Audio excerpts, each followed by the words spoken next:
Welkom by die Ligpunt Kerk podcast. As Ligpunt Gemeente is dit ons begeerte om God te verheerlik deur disippels te wees wat disippels maak en 'n kerk te wees wat kerke plant. Geniet hierdie week se preek.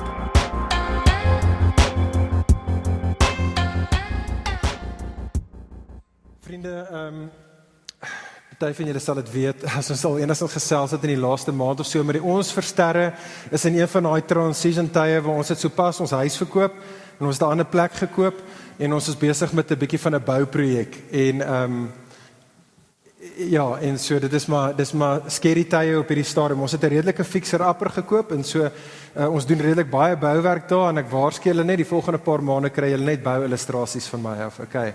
Dis wat gaan gebeur, maar ons het hierdie een gedeelte aangebou, 'n ekstra kamer gedeelte aangebou. En soos wat ons die fondasies daar gegrou het, toe moes ons 'n ingenieur inkry en die ingenieur het toe gesê gegeewe die hoogte van die vertrek wat ons wil bou en ook die tipe van grond wat ons hê, moet ons staalversterking, drade, whatever jy dit noem, rods insit daarso in die fondasie. Nou, hier's die ding, ons hoef nie te luister na die ingenieur nie. Wat weet ingenieurs? Okay? Sorry as jy ingenieur is. Die realiteit is, ons kan 10-1 bietjie tyd spaar, ons kan geld spaar om nie daai staalversterkings in te sit nie. En op die oog af, ten minste vir die afsienbare toekoms, gaan jy nie die verskil sien nie. Ek gaan verseker nie die verskil sien, gegeewe wat in daai fondasie is of nie in die fondasie ingegooi word nie. Maar die realiteit is, en so ons het dit toe geluister vir die ingenieur, is dat daar lê altyd die kans dat op 'n stadium kan ons oor 'n paar jaar van nou af begin sien dat daai mure begin kraak, en wie weet, dit kan dalk selfs later jy weet, 'n groot katastrofe wees, soos wat die hele plek dalk of gedeeltes van dit in mekaar in sou val. En ek begin nie meer, vriende, want ek dink hierdie beeld van 'n bouprojek is beide 'n behulpsame prentjie, maar dit is actually 'n Bybelse prentjie, 'n Bybelse beeld vir jou en vir my, soos wat ons nadink oor die Christenlewe, oor jou en my verhouding met die Here. Julle sien, die Bybel maak dit duidelik, vriende, dat gegeewe 'n magdom van eksterne en interne kragte wat die heeltyd op jou verhouding met die Here inwerk. En party van hulle is ons van bewus en party van hulle vang ons eintlik redelik subtiel, maar gegeewe daai magte van binne en van buite af, gegeewe dit is die fondasie waarop ek en jy ons verhouding met die Here bou. Daai fondasie is absoluut krities. Dit waarin ek en jy glo, nie net teoreties nie, maar functionally glo. Dit wat jy regtig glo oor God, dit wat jy op rus, dit wat jy op steun, dit wat jy jou lewe op bou en bank, jou rots, dit is absoluut fundamenteel met betrekking tot die langtermyn welstand van jou en my verhouding met die Here. En dit is wat ek wil hê ons oor moet gesels. Vriende, hoor mooi, hierdie is nie 'n teoretiese gesprek wat ons vandag hê nie. Ek weet nie of jy bewus is hiervan nie, maar net in die laaste, ek wil sê 3 jaar, is daar 'n kommerwekkende lang lys van bekende, invloedryke Christene wat geheel en al die geloof opgegee het. Die cool woord daar buite wat die ouens nou gebruik is, hulle het gedeconstruct. Okay, so dink aan, en jy mag het gehoor het van Joshua Harris, wat die boek geskryf het, Aatjies Dating Goodbye. Hy's 'n goeie ou gewees. Hy was 'n solid teologiese ou met 'n groot mega kerk, hy het die Bybel gepreek. Hy was 'n nice ou gewees, 'n paar jaar gelede gesê, luister, ek glo nie meer dat Jesus is die koning en die verlosser nie. In die min of meer dieselfde tyd het Kevin Max van DC Talk, die jonger ouens, die sal nie weet wat DC Talk is nie, maar DC Talk is een van die eerste groot bekende Christen bands, populêre bands op buite gewees, veral in die 80, 90s, begin 2000. Hulle was bekend vir hoe radical hulle was oor hulle geloof. Hulle hoofsanger, Kevin Max, het so 2 jaar gelede gesê, hoorie, ek deconstruct, ek is nie meer 'n Christen nie. Marty Sampson van Hillsong, so baie van die songs, as jy enigstens Hillsong in jou kar luister of by kerke dit gesing het, soveel van die liedjies van Hillsong wat jy sing het Marty Sampson geskryf. So min of meer 2 jaar gelede het hy gesê, luister, ek het gedeconstruct. Ek glo nie meer hierdie staf oor Jesus wat ek gesing het en ander gekry het om te sing nie. En dis nie net ouens wat wegval van die geloof van die vriende, dit is ook 'n klomp 'n baie lang en hou aan langer lys van bekende invloedryke Christene wat val wat op 'n diskwalifiserende manier val in sonde. Weereens terug by Hillsong, Brian Houston, hulle leier, is 'n voorbeeld daarvan. Carl Lenz, ook van Hillsong in New York, is 'n ander voorbeeld in die laaste jaar wat in diskwalifiserende sonde geval het. Ravi Zacharias het in diskwalifiserende sonde geval, wat ongelukkig eers uitgevind was, of wat uitgevind was nadat hy reeds oorlede was. Mark Driscoll, nog 'n voorbeeld van dit. En vriende, hoor mooi. Dit wat ons oor praat vandag is nie teoreties nie. Dit gebeur met die quote-unquote beste van ons daar buite. En is nie net daar buite nie, maar dit is ook nader in die huis. As ek vir elkeen van ons moet vra, ken elkeen van ons 'n storie. Jy kan 'n storie vertel van 'n vriend of 'n familielid, of dalk 'n werkskollega wat op 'n stadium aan die brand was vir Jesus, maar wat nou ten beste louwarm is, of glad nie meer, actually vir Jesus volg nie. En dalk is dit jy wat vandag hierso sit. Dalk sit jy hier vandag, en daar was 'n tyd, soos wat Johannes dit sê in die boek van Openbaring, waar Jesus jou eerste liefde was. Maar as jy moet eerlik wees, Christen, jy wat vandag hier sit, kyk jy na hierdie spreekwoordelike huis wat jou geloofslewe is, en oral sien jy teen die mure krake. Dit mag dalk selfs wees dat jy sit hier en jy dink eerlik, soos wat jy dink oor jou verhouding met die Here, it is a house of cards, wat op enige stadium net in mekaar in duie kan stort. En vir daardie rede, vriende, is hierdie nie 'n teoretiese gesprek vir ons soos wat na hierdie boek toe kom nie. Die vraag is, hoe bekom ek en jy 'n standvastige geloof? Hoe behou ek en jy 'n standvastige geloof? Dit is, vriende, waaroor hierdie kort boek, die boek 2 Petrus gaan. Petrus, die apostel Petrus, skryf hierdie boek, net soos wat hy die eerste boek 1 Petrus geskryf het. Hy skryf dit in dieselfde gehoor. Dit is hierdie kerkies wat versprei was oor Klein-Asië, en hy skryf vir hierdie kerk hierdie boek, en presies dieselfde groot boodskap of tema van die eerste boek is ook die groot tema van die tweede boek.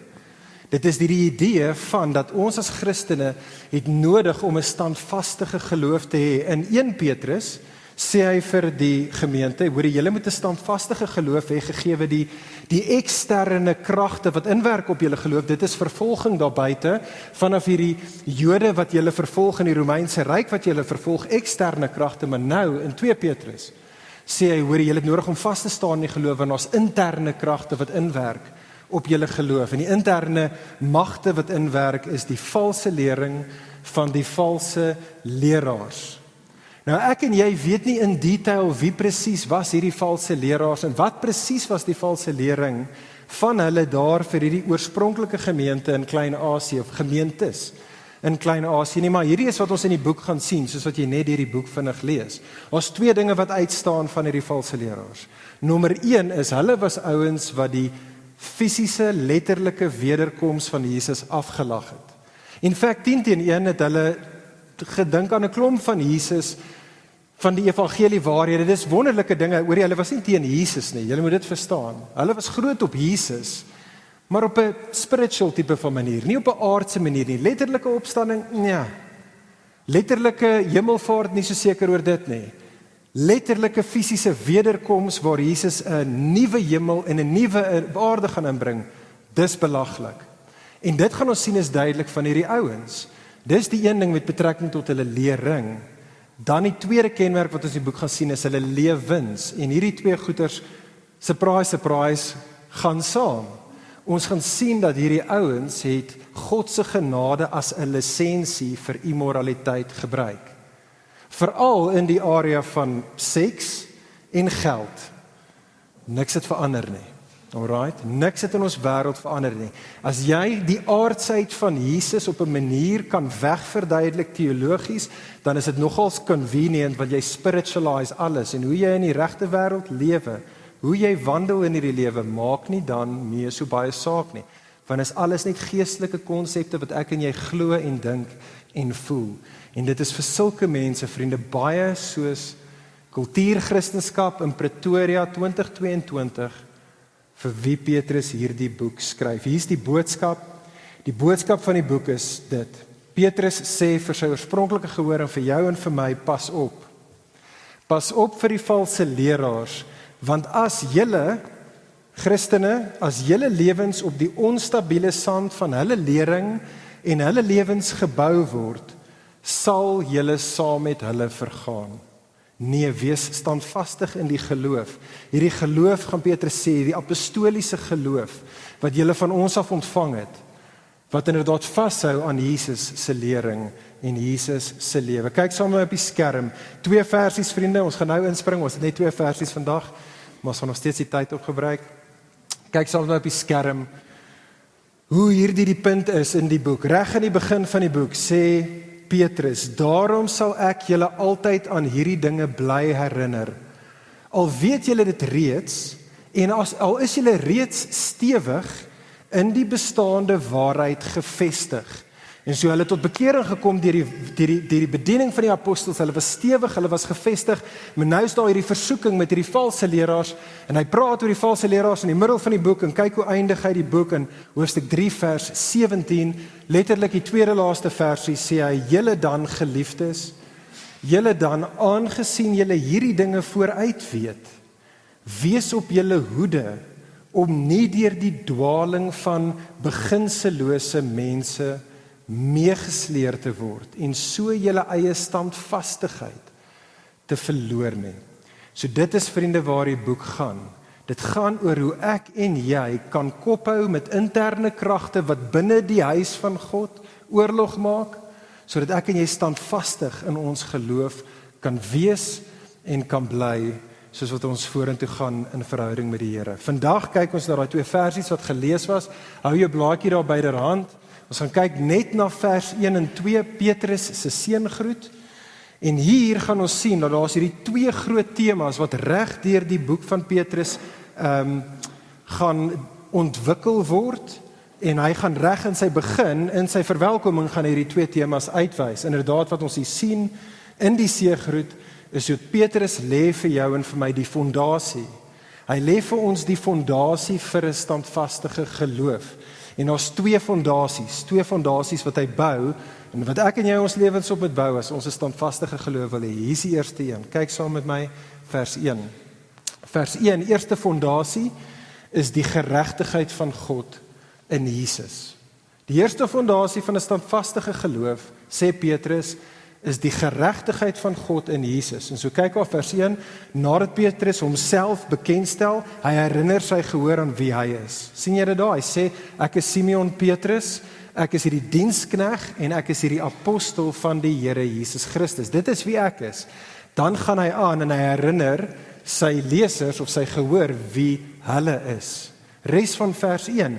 Hy sê dan in vers 1, aan julle wat net so 'n kosbare geloof as ons verkry het, deur die geregtigheid van ons God en saligmaker of ons verlosser Jesus Christus. Nou daai woordjie wat in die Afrikaans lees kosbare geloof is 'n interessante woord, want dit is die enigste plek in die hele Bybel waar daai woordjie voorkom, maar dit is eintlik die samestelling van 2 woordjies wat baie bekend is in die Nuwe Testament, en soos dit in die Engels daar staan, is dit teen en nader aan wat dit beteken. Petrus sê daar vir hulle, dat hulle het 'n geloof wat van gelyke waarde is as die apostels se geloof. Die klem daar is nie so seer op die feit dat hierdie geloof is kosbaar nie, alhoewel dit sekerlik kosbaar is.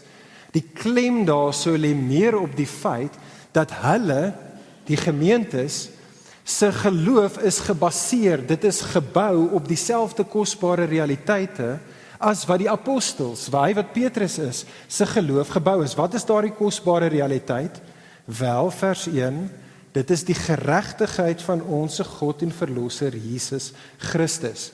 So wat beteken dit? Wat is die geregtigheid van God in Jesus? Vriende, 2 dinge wat ons mooi moet verstaan. 2 dinge wat ek dink Petrus bedoel as hy die term geregtigheid van God hier gebruik. En die eerste ding wat ek en jy moet doen, is ons moet teruggaan om te kyk hoe Petrus oor geregtigheid gepraat het in sy eerste boek. In 1 Petrus, in die boek 1 Petrus. So kyk saam op die skerm na 'n baie bekende, hierdie is een van daai versies wat jy wil memoriseer. Hierdie is regtig een van daai memory verses. 1 Petrus 3 vers 18. Petrus sê, hy het daar gesê in sy eerste boek, want Christus het ook eenmaal vir die sondes gelei, hy die regverdige, vir die onregverdiges, om ons tot God te bring. En vriende, hierdie waarheid wat hy daarna verwys, lê reg by die hart van die Christen evangelie. Die Bybel se diagnose, ons sê dit baie vir mekaar, maar ons moet dit aanhou sê vir mekaar, is dat ons is 'n mense wat gegeewe ons sondigheid, is ons 'n mense, Romeine 3 vers 23, wat altyd kort skiet van God se heerlikheid. Ons skiet altyd kort daarvan. Dis amper soos nou, as jy terugdink aan die koningin se begrafnis, wanneer was dit, 'n week of wat gelede, letterlik almal wat iemand is, was genooi na daai begrafnis toe, al die leiers in die wêreld, almal behalwe een ou, Vladimir Putin. Okay, hy het dit nie gemaak nie, hy was nie op die lys gewees nie, gegeewe sy ongeregtigheid. Vriende, dit is ek en jy. Geestelik gesproke is ons Vladimir Putins, okay? Ons is daardie mense wat weens ons ongeregtigheid nie welkom is in die heilige, perfekte teenwoordigheid van God nie. Dit is ons realiteit, maar die hart van die evangelie sê, is dat God het in die persoon van Jesus mens geword. Dis hoe God met die probleem uitgesort het. Het jy dit opgetel dan terug by ons gedeelte in 1 vers 1, dit sê daar, God en verlosser Jesus. Petrus is duidelik oor, jy kon die Grieks anders te geskryf het, soos hy in vers 2 doen, hy maak die punt in vers 1, Jesus is God. En die evangelie sê dat God het in die persoon van Jesus mens geword. En Jesus het toe die perfekte lewe van geregtigheid kom lewe. Terug by 1 Petrus 3 vers 18, Jesus het die lewe gelewe, maar toe het hy in ons plek gelei op die kruis. Hy het op die kruis, dis die evangelie vriende, het Jesus die oordeel gevat vir ons ongeregtigheid, sodat elkeen wat in geloof na hom kyk, nou in sy geregtigheid geklee kan word, sodat ons, 1 Petrus 3 vers 18, nou na God gebring toe kan word, dat ek en jy nou met God versoen kan wees. En dalk sit jy hier vandag, vriendin, en jy is nog nie 'n Christen nie, jy is nog nie 'n gelowige, en kan ek vir jou sê, welkom, jy is altyd welkom by ons, kom weer terug. Maar kan ek met jou gesels vir 'n oomblik, en vir jou sê, besef dit asseblief tog, ongelowige, nie Christen, besef dit. Hierdie is die hart van die Christen geloof. Hou op om te dink, nie Christen, dat Christenskap gaan daaroor, dat ek en jy op een of ander manier moet soet wees of goed moet wees. Dat ek en jy op een of ander manier voorbeeldig of godsdienstig moet wees. Dat ek en jy op een of ander manier met ons geregtigheid na God toe moet kom en moet staat maak op hoe nice of oulik voorbeeldig ek en jy is. Dit is nie Christenskap nie. Bybelse Christenskap, die essensie daarvan is, ons is 'n mense wat besef ons skiet kort. En omdat ons kort skiet, maak ons staat op Jesus. Ons maak staat op Jesus se geregtigheid. Daar is hierdie pragtige prentjie daarvan, reg, net na die heel eerste sonde in Genesis 3. In Genesis 3 kom Adam en Eva. Hulle draai hulle rug op God. Hulle rebelleer teen God se heerskappy in hulle lewe. Wat gebeur? Dadelik sê die teks vir ons dat hulle is bewus van hulle naaktheid. Soos hulle bewus is van hulle naaktheid, kom hulle en hulle vat vye blare en hulle probeer dit aan hulle self plak, net om hulle naaktheid te kan verskuil. En God kom en wat doen hulle? In hulle vrees, want hulle besef dat hulle is nie geregtig voor God nie, hulle kruip weg van God af, maar God kom en God soek hulle en God vind hulle. O nie Christen, hoor dit, God soek jou en hy gaan vir jou kry. Hy soek jou en hy vind jou. Hou op in jou eie spreekwoordelike vye blare jou naaktheid te probeer verskuil en kom na hierdie God toe, wat na jou toe kom eerste. Kom na hom toe. Wat doen God dan? Genesis 3 vers 21, hy kom en ons sien die heel eerste dier wat sterf in Genesis 3:21, hy slag 'n dier en hy klee hulle met die velle van daardie dier, as 'n prentjie vir jou en vir my, die eerste prentjie, as dit ware van die evangelie, van Jesus, die lam van God, wat geoffer sal word vir 'n sondige mense wat naak is in hulle ongeregtigheid, sodat hulle nou geklee kan wees in sy geregtigheid. Die Christen, kan ek jou uitnooi vandag? Kan ek jou uitnooi, kom na hierdie kosmiese, koninklike klerekas toe. Trek uit jou ongeregtigheid. Gooi dit op die kruis van Jesus. Neem sy geregtigheid en geloof. As Jesus, wees my geregtigheid. Nie Christen, dis vir jou, maar vir Christen, as jy hierso sit. Christen, besef asseblief tog mooi, dat hierdie geregtigheid van God en Jesus, wat ek nou net beskryf het, Dit is die fondasie van ons geloof. Nie net in teorie nie, maar in praktyk is dit die manier wat ek en jy standvastig in ons geloof sal kan bly. Christen, hoor dit, as jy gaan staat maak op jou eie geregtigheid, selfs net in 'n klein bietjie, gaan jy die heeltyd deur, soos ons almal maar, wobblies in die geloof vang. Jy gaan nie standvastig wees nie. Jy sien, hier's die ding, gegeewe jou en my aanhoudende sondigheid, selfs wanneer ons Christene is, gaan jy die heeltyd, as jy gaan staat maak op jou standvastigheid, op jou geregtigheid voor God, gaan jy die heeltyd mismoedig wees.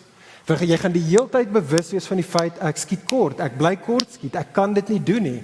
Jy gaan heeltyd in vrees lewe teenoor God, jy gaan heeltyd angstig wees, want jy gaan heeltyd dink ek het nodig om te shape, ek het nodig om my sokkies op te trek, sodat God sal gelukkig wees met my. Christen, dit gaan jou moeg maak, dit gaan jou mismoedig maak, en die kans is daar dat jy die geloofshanddoek gaan ingooi.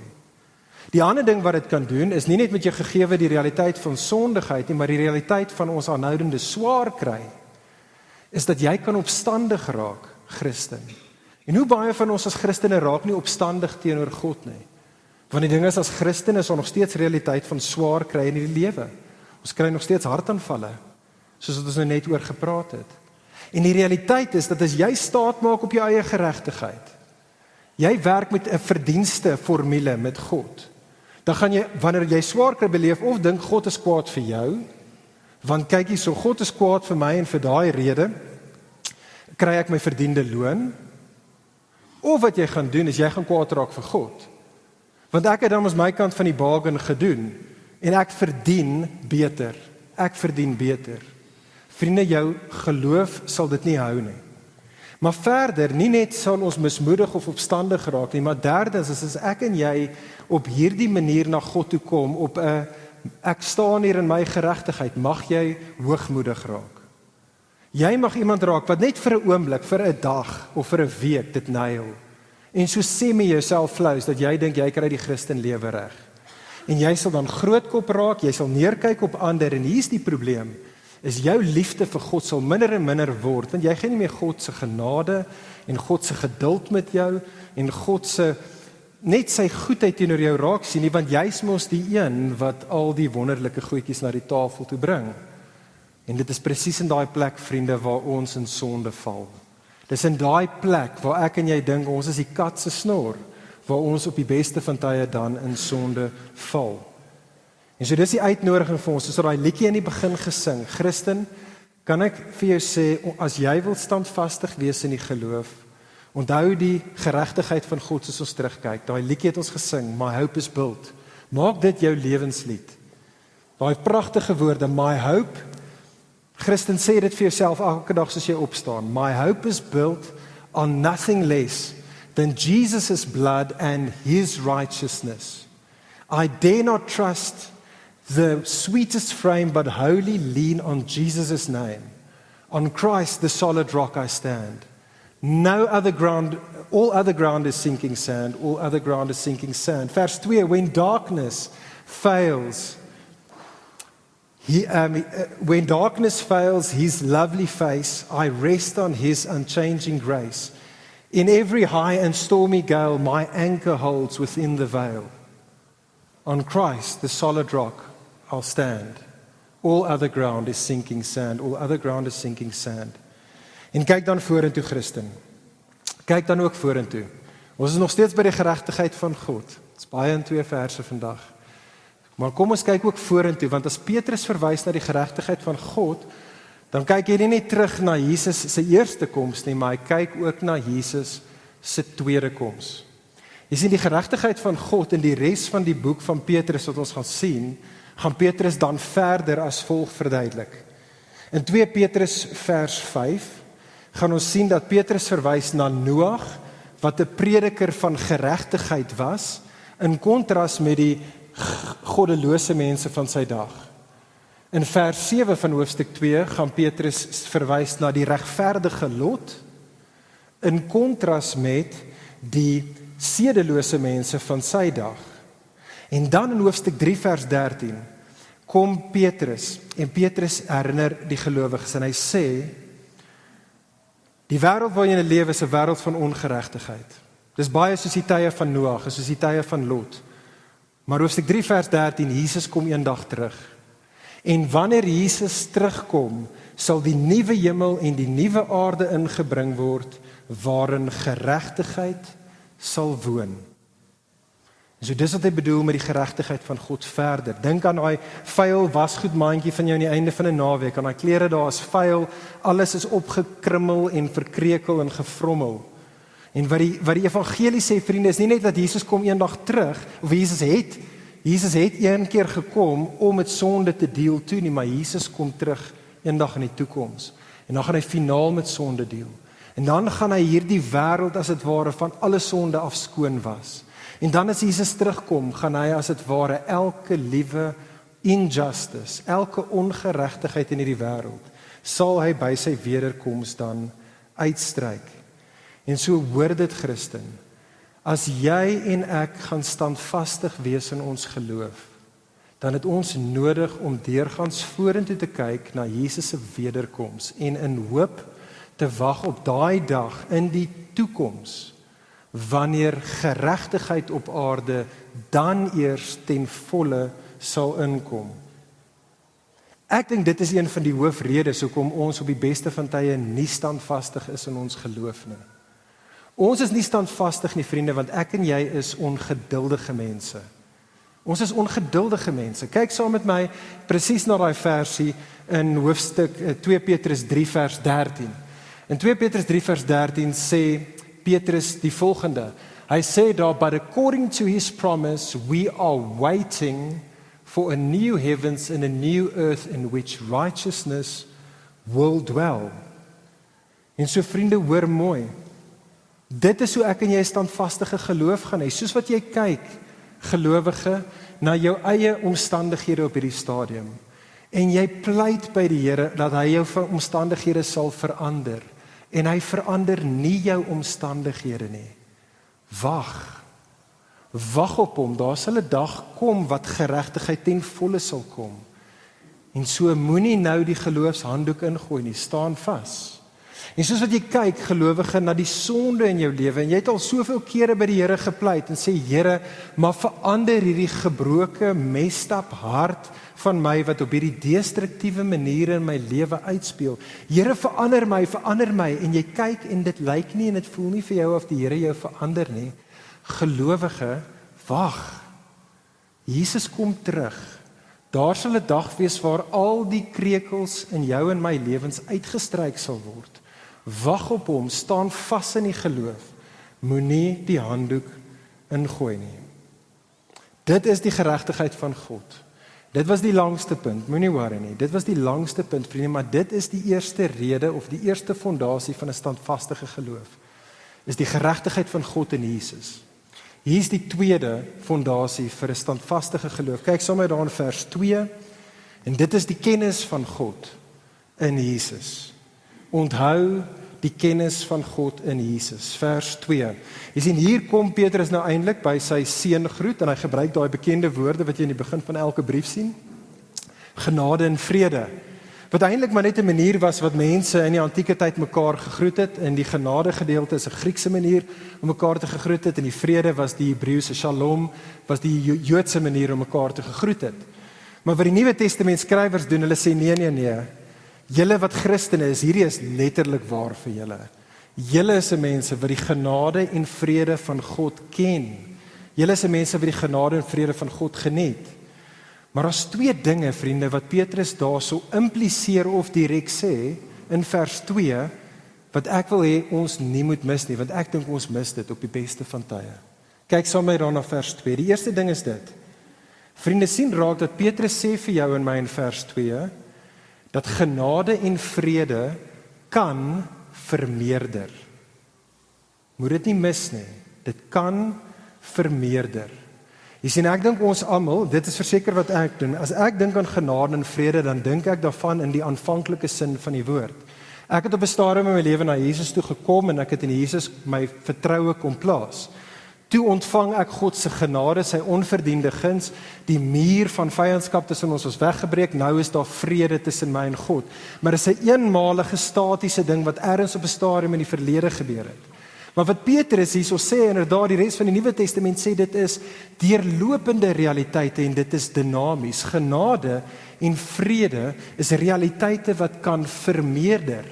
Dit is moontlik om meer en meer God se genade, sy hulp te geniet in jou lewe. Dit is moontlik om meer en meer in soete gemeenskap, die vrede van God in jou lewe te ervaar en met hom te wandel. En die vraag is hoe vermeerder genade en vrede? Wel, hy sê dit vir ons daar. Dis die tweede punt. Kyk daar so die tweede ding in vers 2. Genade en vrede, vriende, vermeerder deur die kennis van God en Jesus ons Here.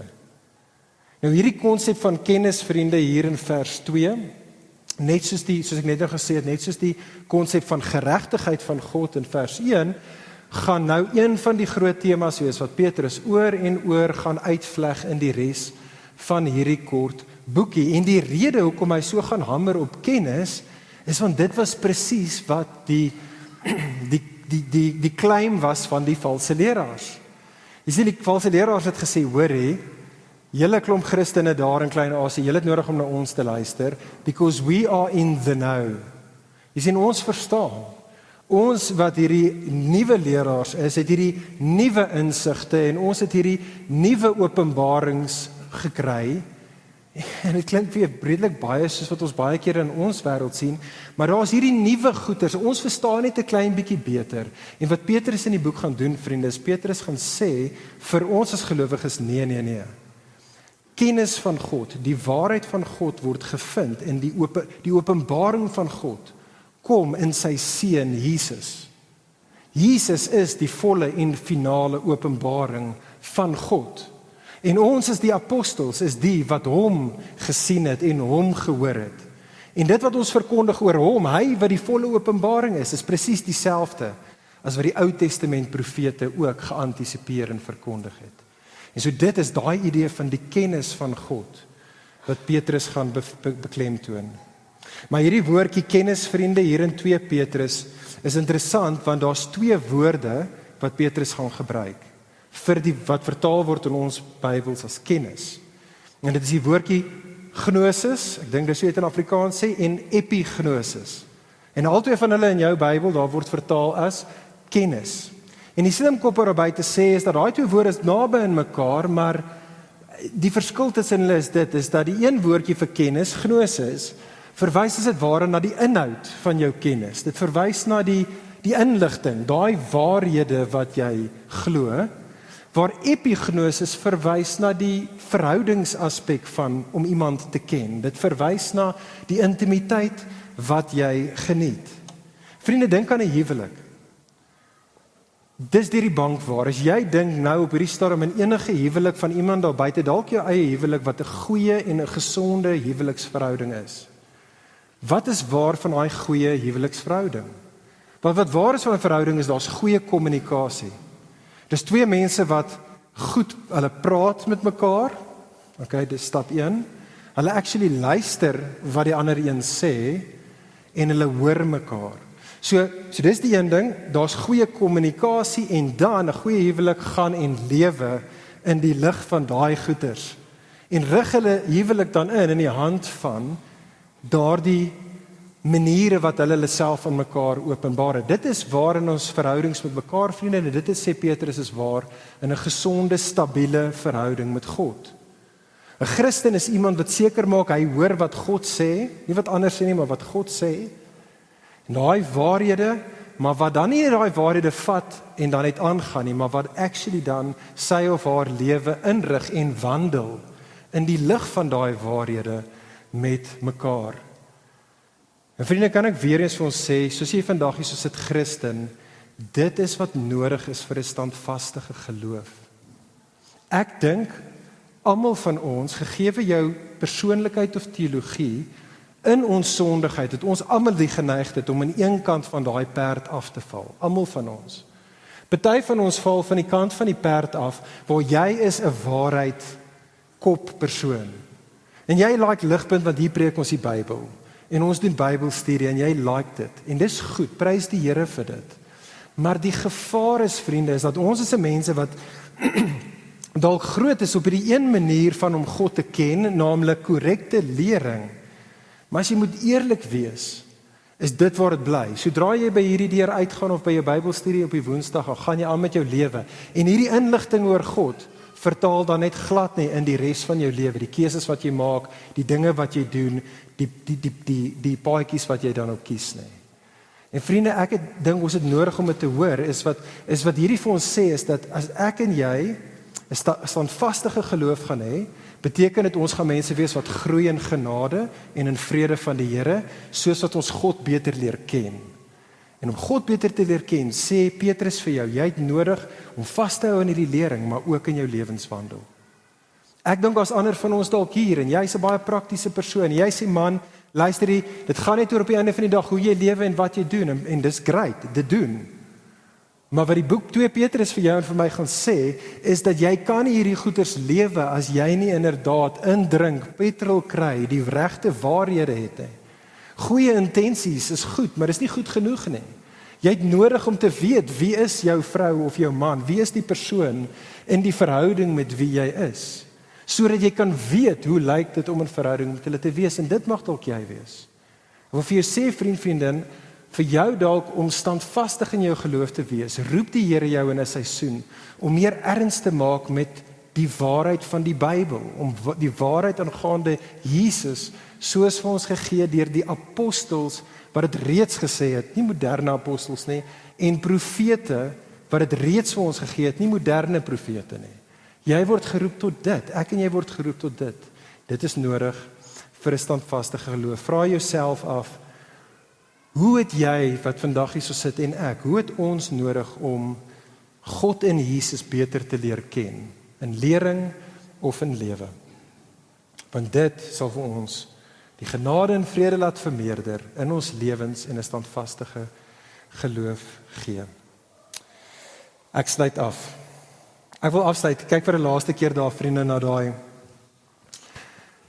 versie, inderdaad die eerste woorde. Ek wil hê ons moenie mis wie die een is wat hierdie brief vir ons skryf nie.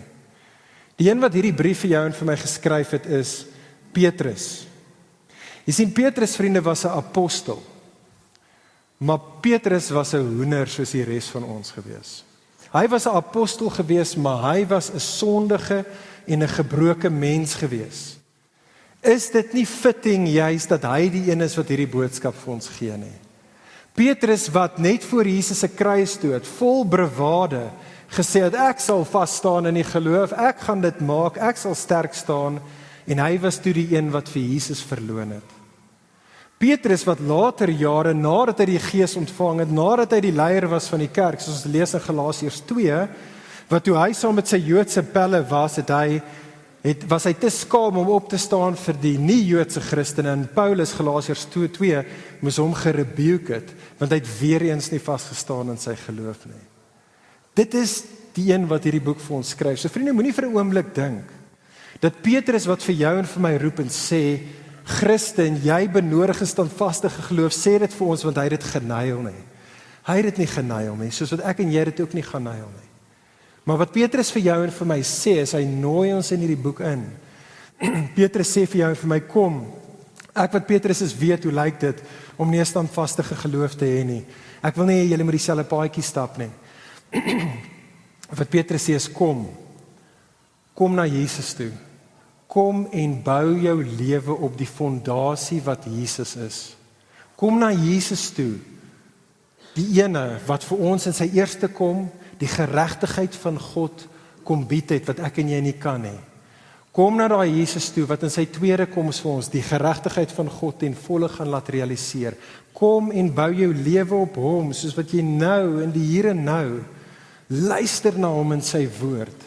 En soos wat jy lewe met hierdie Jesus, en so ook saam met sy mense, kom en bou jou lewe, bou het op hierdie Jesus. Dit is waar 'n standvastige geloof gebou word. Alright, vriende, kom ons bid saam.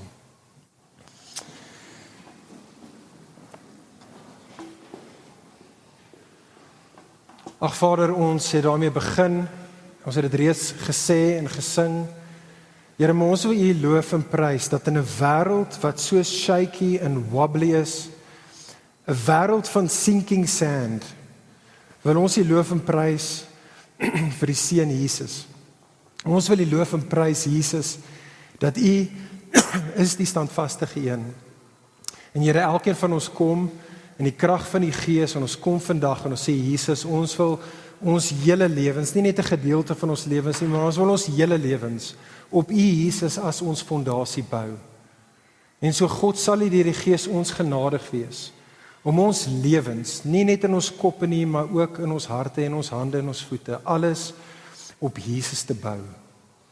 Here, ons dank U dat ons kan weet dat soos vir die storms binne en buite gaan bly woed, sal ons standvastig wees. The Lord is our salvation. En ons loof en ons prys U daarvoor. Here, ons gee U self, opnuut gee ons onsself nou vir U. Kom Here deur die Gees en bring ons in lyn met U woord en waarheid. Amen. Vir meer inligting oor Lig.Kerk, besoek gerus ons webwerf op www.lig.com of kontak ons gerus by info@lig.com.